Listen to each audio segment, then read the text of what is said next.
ఈరోజు బనగానపల్లె పట్టణంలో ప్రభుత్వం వచ్చిన తర్వాత మొట్టమొదటిసారిగా ఈ యొక్క బనగానపల్లె పట్టణంలో ఏవైతే అండర్ గ్రౌండ్ డ్రైన్ కావచ్చు, అదేవిధంగా గ్రామంలో ఉన్నటువంటి చాలా చోట్ల కూడా సీసీ రోడ్లు కూడా ఈరోజు చేయడం జరిగింది. అదేవిధంగా ముఖ్యంగా ఈరోజు పంచాయతీరాజ్ శాఖ ఇంజనీరింగ్ తరఫు నుంచి ఒక బనగానపల్లె పట్టణంలోనే 150 పనులకు గాను 33 కోట్ల రూపాయలు నిధులు మంజూరు చేసి 101 పనులు ఇప్పటికే 21 కోట్ల రూపాయలైనటువంటి పనులు కంప్లీట్ చేయడం జరిగింది. అదేవిధంగా 56 పనులకు గాను 12 కోట్ల రూపాయలు వివిధ దశల్లో ఉన్నాయి. అదేవిధంగా బనగానపల్లె నియోజకవర్గంలో జురేరుకు సంబంధించినటువంటి ఈ యొక్క అండర్ గ్రౌండ్ డ్రైన్ చేయాలి. ఆ జురేరు వాగంతా కూడా కలుషితం అయిపోతూ ఉంది.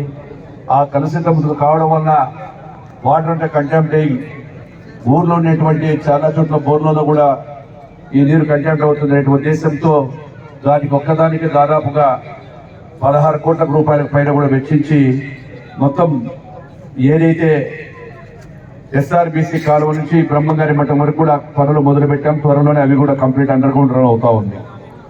అదేవిధంగా దాదాపుగా మొత్తంగా ఈ యొక్క పంచాయతీరాజ్ శాఖ నుంచి బనగానపల్లె నియోజకవర్గంలో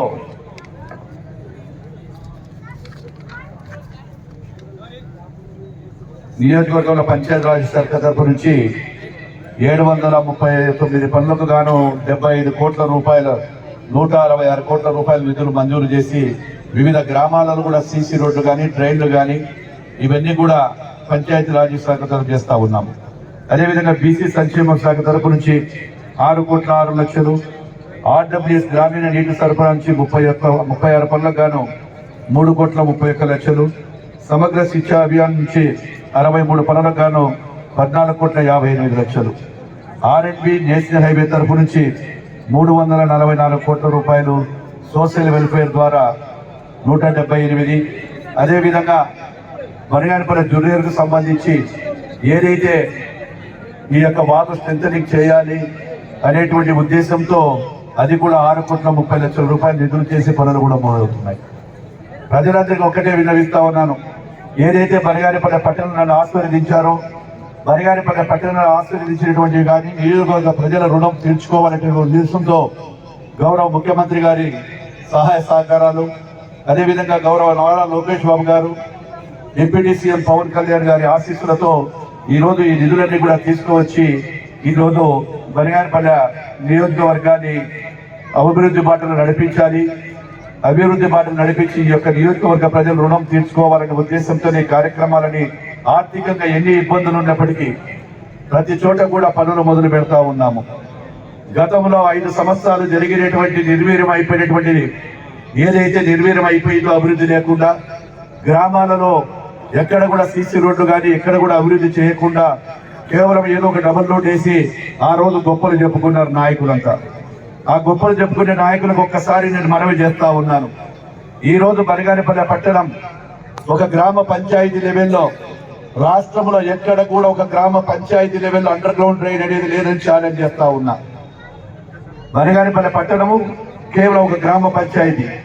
అటువంటి గ్రామ పంచాయతీలో ఈ రోజు కోట్ల రూపాయలు ఖర్చు పెట్టి అండర్ గ్రౌండ్ డ్రైన్ సీసీ రోడ్లు కూడా మొత్తం ఈ 5 సంవత్సరాల కాలంలో బనగానపల్లె పట్టణంలో ఎక్కడ కూడా ఈ యొక్క సీసీ రోడ్డు లేకుండా ఏ కాలనీ కూడా లేకుండా ఉండాలనేటువంటి దానితో ప్రణాళికలను కూడా తయారు చేస్తా ఉన్నాము. అదేవిధంగా చాలా చోట్ల కూడా ఈ యొక్క విద్యాశాఖకు సంబంధించినటువంటివి ఆర్డబ్ల్యూఎస్ కు సంబంధించినటువంటివి గత ప్రభుత్వంలో నిర్లక్ష్యానికి గురైనాయి. ఆ నిర్లక్ష్యానికి గురైనటువంటి ప్రతి ఊరిని ఈ రోజు మేమంతా కూడా అభివృద్ధి చేస్తున్నామని చెప్పి గర్వంగా చెప్పగలుగుతా ఉన్నాము. అదేవిధంగా ఏదైతే సంక్షేమం అభివృద్ధి ఈ 2 పథకాలను కూడా సమగ్రంగా రెండు కళ్ళతో సమాపించి అటు సంక్షేమం ఇచ్చుకుంటూ ఇటు అభివృద్ధిని ఒక చేత చేస్తూ ఈ రోజు అన్ని కూడా పనులు మొదలు పెడతా ఉన్నాం. అదేవిధంగా రాష్ట్రంలో మీరు చూస్తా ఉన్నారు, గత ప్రభుత్వంలో పరిశ్రమలన్నీ వెనకెళ్లిపోయాయి. ఈ రోజు సిఐఏ మీటింగ్ విశాఖపట్నంలో జరిగితే దాదాపుగా 13 లక్షల కోట్ల రూపాయలు ఈ రోజు నిధులు దేశ విదేశాల నుంచి కూడా పెట్టుబడులకు ఆకర్షితులై ఈ రోజు ఈ బ్రాండ్ అంబాసిడర్ అయినటువంటి చంద్రబాబుతోనే సాధ్యం ఈ అభివృద్ధి, ఎవరితో కాదు. ఒక చంద్రబాబును నమ్మి ఈ రోజు దేశ విదేశాల నుంచి కూడా పరిశ్రమలు వస్తా ఉన్నాయి. నాడు జగన్మోహన్ రెడ్డి పరిపాలనలో, వైఎస్ఆర్ పరిపాలనలో పరిశ్రమలు పారిపోతే ఈ రోజు మేము నీకు తోడుంటాము రాష్ట్రానికి అని చెప్పి పరిశ్రమలన్నీ కూడా ఈ రోజు పెట్టడానికి వేలాది కోట్ల రూపాయలు వస్తా ఉన్నాయి. ఒక్కటే చెప్తా ఉన్నాను, ప్రజలందరూ ఆలోచించండి. అభివృద్ధి జరగాలన్నా, సంక్షేమం జరగాలన్నా కూటమి ప్రభుత్వంతోనే సాధ్యమవుతుంది. ఎవరో ఒక్కరి కానీ చెప్పితే పని కాదు. కూటమి ప్రభుత్వం చేయదలుచుకునేది ఒక్కటే. ప్రజలకు ఆ రోజు మమ్మల్ని అత్యధిక మెజార్టీతో గెలిపించారు. 161 సీట్లు ఇచ్చారు. మాకు 164 సీట్లు ఇచ్చినారు. కాబట్టి 164 సీట్లకు ప్రజల రుణం తీర్చుకోవాల్సిన బాధ్యత ఉందని చెప్పి ప్రతిసారి కూడా మాకు కేబినెట్ మీటింగ్ లో కూడా మా గౌరవ ముఖ్యమంత్రి గారు చెప్తా ఉన్నారు. ఈరోజు రాష్ట్ర ప్రజలు ఆలోచన చేయాలి. ప్రజలందరూ కూడా రేపు రాబోయేటువంటి తరంలో కూడా ఏ ప్రభుత్వం ఉంటే ప్రశాంతంగా ఉంటాయి, సుఖ సంతోషాలుగా ఉంటాయి. గతంలో చూశారు, ఉదయం లేచి నుంచి రౌడీజం, రాజకీయాలలో రౌడీజాలు చేశారు, ఎంతో మందిని ఇబ్బందులు పెట్టారు. ఈ రోజు ఎక్కడ కూడా మేము ప్రశాంతంగా ఉండండి, ఎవరి పనులు వాళ్ళు చేసుకుంటామన్నారు. ఆ రోజు వ్యక్తిగత దూషణలకు దిగారు, నోటికి వచ్చినట్టు మాట్లాడారు. దాని ఫలితమే ప్రజలు వాళ్లకు బుద్ధి చెప్పారు. ఆ రోజు మీ ఇష్టానుసారంగా ఈ రోజు మేము 1.5 సంవత్సరం అయింది, ఎవరితో కూడా వ్యక్తిగతంగా మాట్లాడడం లేదు. ఎవడైనా తప్పు చేస్తే ఏ పార్టీకి సంబంధించిన వాళ్ళైనా సరే తప్పు చేసినాడు కానీ అమాయకుల జోలికి పోతే కానీ వదిలిపెట్టేది లేదని చెప్పి మా గౌరవ ముఖ్యమంత్రి గారు చెప్తా ఉన్నారు. అదే విధంగా తప్పు చేసిన వారి శిక్ష తప్పదు. గత ప్రభుత్వంలో ఎవడైతే వేటాడి అమాయకుల మీదికి పోయి ఎవరి జోలికి వెళ్ళారో వాళ్ళకైతే శిక్ష తప్పదని కూడా చెప్తా ఉన్నారు. ప్రభుత్వ పరంగా ఖచ్చితంగా ప్రభుత్వం శిక్ష వేస్తుంది. ఇప్పటికైనా ఎవరమైనా కానీ మనం అభివృద్ధి బాటలు గడుపుదాం, అన్ని కలిసి ప్రజలందరూ కూడా చేద్దామని చెప్పి తెలియజేసుకుంటా ఉన్నాను. అదేవిధంగా ఈ కార్యక్రమానికి వచ్చినటువంటి ప్రతి ఒక్కరికి హృదయపూర్వకంగా ధన్యవాదాలు తెలియజేస్తా ఉన్నాను. అదేవిధంగా చాలా రోజుల నుంచి కూడా ఆసుపత్రిలో ఇక్కడ ఉన్నటువంటి సిబ్బంది, డాక్టర్లందరూ కూడా ఒక మినరల్ వాటర్ ప్లాంట్ సపరేట్ గా కావాలని అడిగినప్పుడు సొంత నిధులతో 10 లక్షల రూపాయలతో ఈ రోజు సొంత నిధులు పెట్టి ఇచ్చారు. ఇది ఎలాంటి కూడా గవర్నమెంట్ సంబంధం లేదు, నా సొంత నిధులతోనే ఆ రోజు మాట ఇచ్చాను డాక్టర్ గారికి. అందరికీ వారి చెప్పిన ప్రకారం వారికి ఇచ్చాను. అదేవిధంగా కొన్ని ఎక్విప్మెంట్ల గురించి కూడా త్వరలోనే కొన్ని రాబోతున్నాయి.